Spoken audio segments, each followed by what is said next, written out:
munaasabadan oo ahayd mid lagu dhagax dhigayay masjid iyo sidoo kale goob madrasa ahi oo laga hirgelinayo mid ka mid ah xaafadaha kusoo kordhay magaalada Kismaayo gaar ahaan aaga dhagax jebinta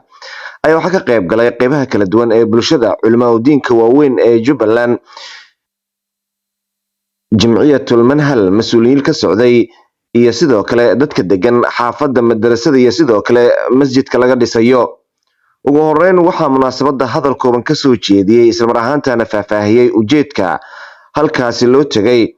gudoomiyaha jamciyatul manhal ee Soomaaliya Sheekh Cabdi Fataax Xasan Axmed waxaana uu faahfaahiyay mashruucan laga hirgelinayo xaafad ka mid ah xaafadaha cusub ee magaalada Kismaayo oo dadka degan aanay horey u haysan masjid iyo sidoo kale goob madaaris ah oo diinta lagu barto. نحن اليوم في مدينة كيسمايو ولاية جبلان إقليم جبل سفلى. نحن هنا لوضع حجر الأساس لمشروع بناء مسجد الرحمة في ثواب المرحومة بإذن الله تيها محمد خالد الربان رحمها الله وغفر الله لها وتقبلها بإشراف جمعية النجاة الخيرية بتنفيذ جمعية المنهل الخيرية. معنا هنا في هذا المقام وفي هذه البقعة المباركة وزارة الأوقاف والشؤون الدينية ولاية جبلان العلماء والوجهاء وأعضاء المجالس التعليمية والدعوية في هذه المنطقة المباركة. نشكر الله سبحانه وتعالى على نعمه التي لا تعد ولا تحصى، كما نشكر جمعية النجاة الخيرية بجهودها المباركة في الصومال وفي العالم كله، كما نشكر جميع من ساهم في هذا المشروع. نسأل الله سبحانه وتعالى أن يجعل هذا العمل في ميزان حسناتهم وأن يجعل في ميزان حسنات أختنا المرحومة بإذن الله تيها محمد خالد الربان. والآن مع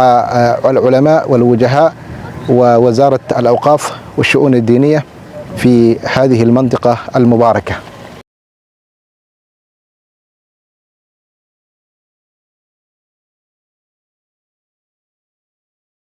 sidoo kale waxaa goobta hadal kooban ka soo jeediyay Sheekh Maxamed Wacdi oo ka mid ah culimada waaweyn ee magaalada Kismaayo waxaana uu bogaadiyay in dadka xaafadan ay helaan goobo loogu talagalay cibaadada iyo sidoo kale madaaris lagu barto diinta islaamka oo caruurta degan xaafadaasi ay helaan goobo ay diinta ku bartaan.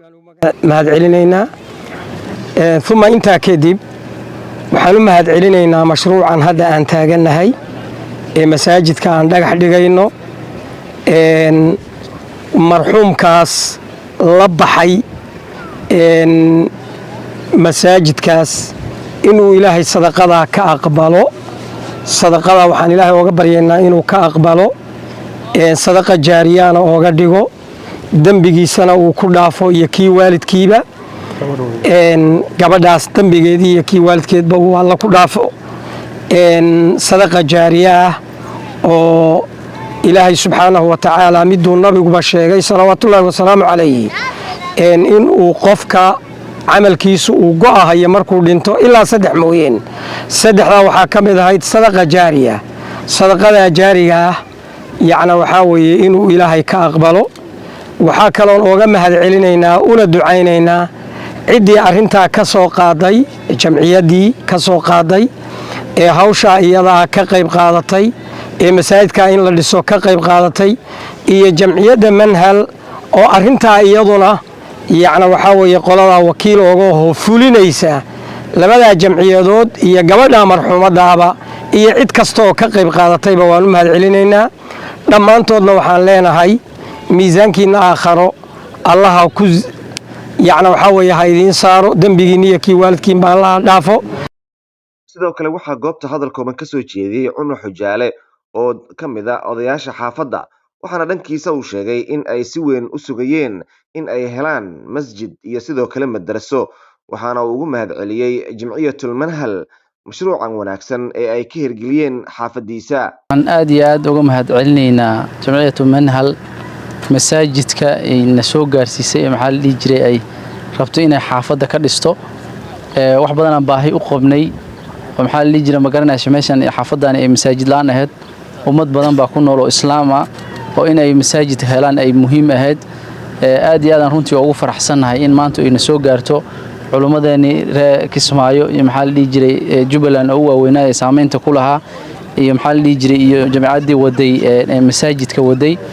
anagana waxaan rajaynaynaa inaan ka faa'iideysan doono hadduu Ilaahay yiraahdo insha Allah waxa kale oo codsanaynaa in masaajidkana loogu daro madrasadii ilmaha ay wax ku badan lahaayeen ilmo badan baa jira xaafadan ku nool oo maxaa la jiray meelo fog maxaa la jiray ma garanaysaa waxbarashadii u aado oo aanan ka bixi karin oo tabartooda ay ahayn qaar agooma ah jiro gurigan hadda arkaysaan masaajidka ku dhagan oo kale ilaa 6-7 canug baa ku nool oo agooma ah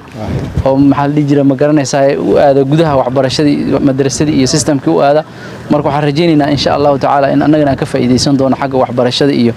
madaristii insha Allah in waxaan rajaynaynaa madraso weyn oo ilmihi wax ku bartaan loogu daro Yaasiin Maxamed Cismaan oo ka socday wasaaradda diinta iyo awqaafta ayaa dhankiisa si weyn u soo dhaweeyay barnaamijkan waxaana uu sheegay in ahmiyad gaar uu leeyahay ka Jubbaland ahaan in xaafadaha cusub ee ku soo kordhay magaalada ay helaan goobo diinta lagu barto iyo sidoo kale goobo cibaado weyn loona baahanaa in la daboolo waxaan Ilaahay subxaanahu wa ta'aala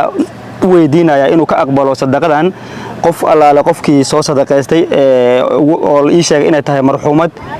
manhal Ilaahay subxaanahu wa ta'aala qabrigeeda u waasiciyo waxaan rajaynaynaa in madraso aysan noqon masaajid kaliya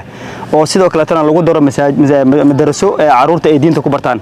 xaqiiqatan hay'adda manhal waxay haysaa shaqadii ay qabanayso wasaaradda awqaafta arrimaha diinta waa ognahay dhammaan dawladeenu tabarteeda intay la eg tahay marka hay'adaha khayriga waxaan mutaqaanaa bulshada ka codsanaynaa in mar walba la caawiyo la garab istaago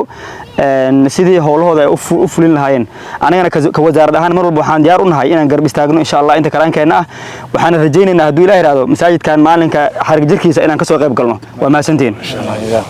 Cabdiraxmaan Maxamed James oo markaasi ahi mas'uulka ugu sareeya Jamciyatul Manhal